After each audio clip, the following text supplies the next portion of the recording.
জলপাইগুড়ি দেবী চৌধুরানী শ্মশান কালী মন্দির সকাল থেকে শুরু হয়ে যায় পুজোর প্রস্তুতি। অতি প্রাচীন জলপাইগুড়ি গোশালা মোড় দেবী চৌধুরানীর শ্মশান কালী মন্দিরে সকাল থেকেই ভক্তদের আনাগোনাও শুরু হয়ে যায়। শ্যামা পুজো উপলক্ষে জলপাইগুড়ি জাতীয় সড়কের ধারে গোশালা মোড় দেবী চৌধুরানী শ্মশান কালী মন্দিরে শিলিগুড়ি থেকে ভক্তরা মায়ের দর্শন করতে দূর দূরান্ত থেকে আসেন। জঙ্গলে ঘেরা চারদিক, পাশ দিয়ে বয়ে গিয়েছে রুকরুকা নদী, পাশেই রয়েছে শ্মশান, তার মাঝে দেবী চৌধুরানীর কালী মন্দির। দিনের বেলাতেও এখানে গা ছমছমে পরিবেশ থাকে। সন্ধে নামতেই নিঝুম হয়ে যায় চারদিক। রয়েছে আজও বলির প্রথা। আর পাঁচটা মন্দিরের চেয়ে এখানকার বিগ্রহ আলাদা। এখানে মা কালীর হাতে কোনো অস্ত্র নেই। দেবীর এক হাতে নরমুণ্ডু, অন্য হাতে সুরাপাত্র। জলপাইগুড়ি গোশালা মোড়ের কাছে এই মন্দিরে শোল ও বোয়াল মাছ ছাড়া মায়ের ভোগ হয় না। প্রাচীন এই নিয়ম অনুযায়ী আজও এই পুজোয় মাকে সুরা বা মদ দেওয়া হয়। জলপাইগুড়ি গোশালা মোড় দেবী চৌধুরানীর মন্দিরের প্রাচীন এই কালী পুজোকে ঘিরে সাজো সাজো রব। মন্দির ঘিরে রয়েছে কয়েকশো বছরের ইতিহাস। জনশ্রুতি, মন্দিরের পাশ থেকে বয়ে যাওয়া রুকরুকা নদী দিয়ে বজরায় চেপে আসতেন দেবী চৌধুরানী। তার হাতেই শুরু হয় পুজো। আগে বটগাছের নিচে মায়ের পুজো হতো। সে সময় বিশালাক্ষী রূপে দেবীর পুজো করতেন ডেঙ্গুয়াঝাড় চা বাগান এলাকার আদিবাসীরা। এরপর বেশ কিছুদিন এখানে পুজোর দায়িত্ব নেয় জলপাইগুড়ির রাজপরিবার। কিন্তু জঙ্গলের মাঝে মায়ের পুজো খুব বেশি দিন চালাতে পারেনি তারা। রাজপরিবার হাত গুটিয়ে নিলে এলাকার বাসিন্দারা নিজেদের কাঁধে তুলে নেন পুজোর দায়িত্ব। অনেক পরে তৈরি হয় পাকা মন্দির। বর্তমান মন্দিরে যেখানে বিগ্রহের বেদি, সেখানে নাকি একসময় বিশাল এক কপিকল ছিল। সেটি ঘোরালেই খুলে যেত গুহার দরজা। সুড়ঙ্গ পথে এখান থেকে পৌঁছে যাওয়া যেত জলপাইগুড়ির পান্ডাপাড়ায়। এছাড়াও মন্দির চত্বরে একাধিক গুহার চিহ্ন রয়েছে।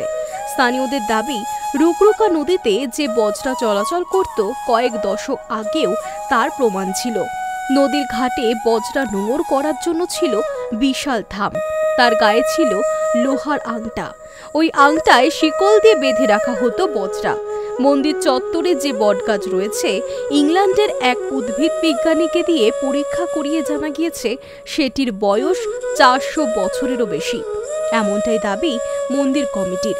ফলে ওই প্রাচীন বটগাছ সহ মন্দিরকে হেরিটেজ স্বীকৃতি দেওয়ার দাবিতেই আবেদন জানিয়েছেন তারা। দেবী চৌধুরানীর নামাঙ্কিত এই মন্দিরে একসময় নয়ন নামে এক কাপালিক থাকতেন। পাতু দাস নামে একজনকে বলি দিয়েছিলেন তিনি। এই অপরাধেই 1890 সালে ফাঁসি হয় তার। জলপাইগুড়ি জেলে লিপিবদ্ধ রয়েছে সেই ইতিহাস। মন্দির চত্বরে রয়েছে পঞ্চমুণ্ডির আসন। কৌশিকী অমাবস্যার রাতে সাধনার জন্য আসেন এখানে তান্ত্রিকরা। ফি বছরের মতো এবারও মন্দিরে জোর কদমে চলছে কালী পুজোর প্রস্তুতি। উত্তরবঙ্গের বিভিন্ন জেলা তো বটেই, অসম থেকেও ভক্ত দর্শনার্থীদের অনেকেই এই মন্দিরে পুজো দিতে আসেন। মন্দির কমিটির সম্পাদক দেবাশিস সরকার জানিয়েছেন, এই মন্দিরের সঙ্গে দেবী চৌধুরানীর প্রত্যক্ষ যোগ রয়েছে। রুকরুকা নদীর সঙ্গে যোগ রয়েছে করলার, আর করলা গিয়ে মিশেছে তিস্তায়। বজরায় চেপে এই নদীপথে যাতায়াত ছিল দেবী চৌধুরানীর। তখন জঙ্গলে ভরা ছিল চারদিক, সাপত সংকুল। তারই মাঝে বটগাছের নিচে মা কালীর পুজো করেন দেবী চৌধুরানী। মন্দিরের পুরোহিত সুভাষ চৌধুরী জানিয়েছেন, বেশিরভাগ জায়গাতেই কালী পুজো রাতে দক্ষিণা কালীর পুজো হয়ে থাকে, কিন্তু এখানে মা শ্মশান কালী, সেজন্য তার এক হাতে নরমুণ্ডু, অন্য হাতে সুরাপাত্র। এখানে মায়ের আমিষ ভোগ হয়। ভোগে নানা ধরনের মাছ থাকে, এর মধ্যে শোল ও বোয়াল মাছ থাকবেই। মা শ্মশানকালীর পদ্ধতি অনুযায়ী মায়ের আমিষ ভোগ হয় এবং মাকে কারণ সুরা দিয়ে মায়ের পুজো হয়। বলি প্রথা আছে, বলি এখনো বন্ধ হয়নি, এই মায়ের মন্দিরে চলছে। আগে মাটির মূর্তিতে পুজো হলেও 1997 সালে রাজস্থানের জয়পুর থেকে কোষ্ঠী পাথরের মূর্তি এনে প্রতিষ্ঠা করা হয় মন্দিরে।